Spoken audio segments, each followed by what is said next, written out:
आज होलिका दहन होने जा रहा है। होलिका दहन का मतलब जानते हैं आप? याद करना, होलिका को भी यह आशीर्वाद प्राप्त था, उसको अग्नि जला नहीं सकती। हिरण्यकश्यप भी इसी गुमान में था कि उसे कोई मार नहीं सकता।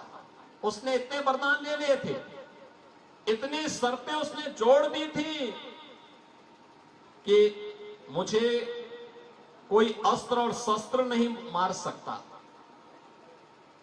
मुझे अग्नि नहीं नष्ट कर सकती, मैं जमीन और आसमान में नहीं मरूंगा।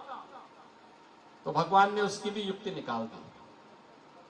घर की देहरी में ले जा करके, अपने घुटने में रख करके, अपने पैने नाखून से उसका काम तमाम करने का कार्य कर दिया।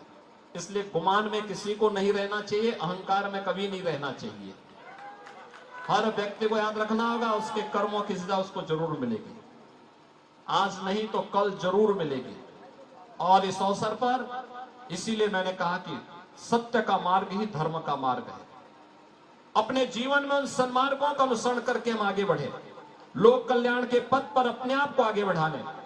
और हमारे लिए सबसे बड़ा धर्म होना चाहिए, वह है अपने राष्ट्र के प्रति समर्पण का भाव, अपने देश के प्रति समर्पण का भाव। इससे बड़ी और कोई भक्ति भावना नहीं हो सकती है। और उस भाव के साथ होली के इस आयोजन के साथ हम जुड़ने के लिए आए हैं।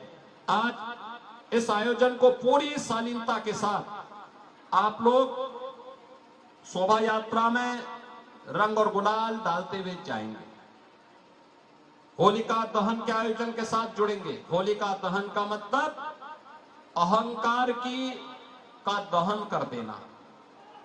अपने कहीं पर कोई छल है, छद्म है, द्वेष है, अहंकार है, कोई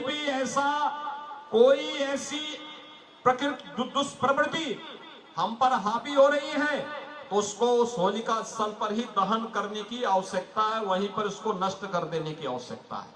इस महापर्व का संदेश है सत्य में वो जयते का। हर हाल में सत्य की जीत होगी, हर हाल में सत्य की जीत होगी। और सत्य की जीत के लिए इंतजार करना पड़ सकता है, लेकिन सत्य को कोई झुका नहीं सकता, कोई समाप्त नहीं कर सकता, कोई झुटला नहीं सकता। महाकुंभ की सफलता के बाद, एक भव्य और दिव्य महाकुंभ के आयोजन के बाद, हम सबके सामने दशकों से चली आ रही पांडे हाता की इस होलिका उत्सव समिति का होलिका दहन का एक कार्यक्रम हमारी विरासत का एक महत्वपूर्ण हिस्सा है। ये हमारी परंपरा का हिस्सा है। और इस उत्सव के साथ जुड़ते हुए हम सभी को गौरव की अनुभूति होनी चाहिए। मुझे याद है, मैं स्वयं भी तीसरी पीढ़ी को देख रहा हूं, जो तीसरी पीढ़ी इस आयोजन के साथ हमारे साथ जुड़ रही है। अभी गत वर्ष ही इस होलिका दहन समिति के अध्यक्ष बहुत जुझारू थे, सम विषम परिस्थितियों में इस आयोजन को करते थे, उनकी दुखद मौत हुई। लेकिन होलिका दहन समिति के लोगों ने उनके प्रति अपनी विनम्र श्रद्धांजलि अर्पित की और आयोजन को अनवरत रूप से आगे बनाए रखा। और परंपराएं ऐसे ही आगे बढ़ती हैं, ऐसे ही आगे चलती हैं। बहनों और भाइयों, यही है ताकत सनातन धर्म की, जो पर्व और त्योहारों के माध्यम से, और हरेक का संदेश एक ही है, एकता का। हरेक का संदेश वही है, सद्भावना का।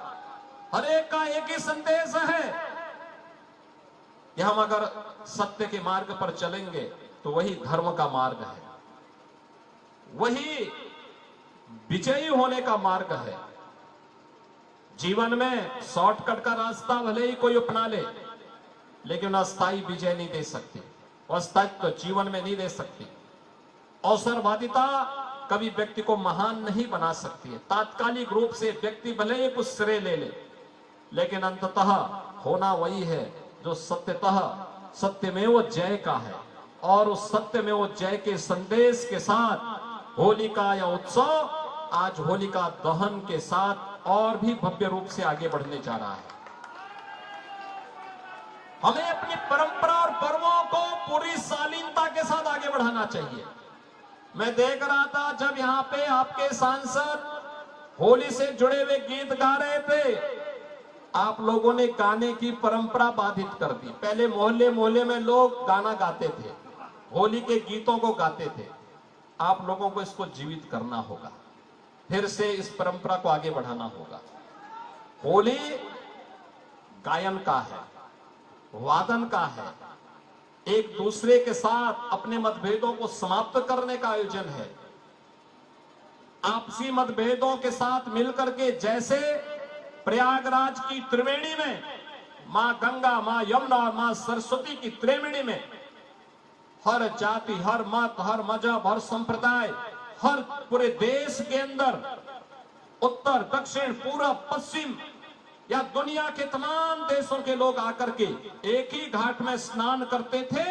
कोई भेदभाव किसी के साथ नहीं होता था। यही होली हमें संदेश देता है, एक दूसरे से गले मिलेंगे लेकिन कोई भेदभाव नहीं करेंगे, सबको गले लगाएंगे, अपने मतभेदों को समाप्त करेंगे।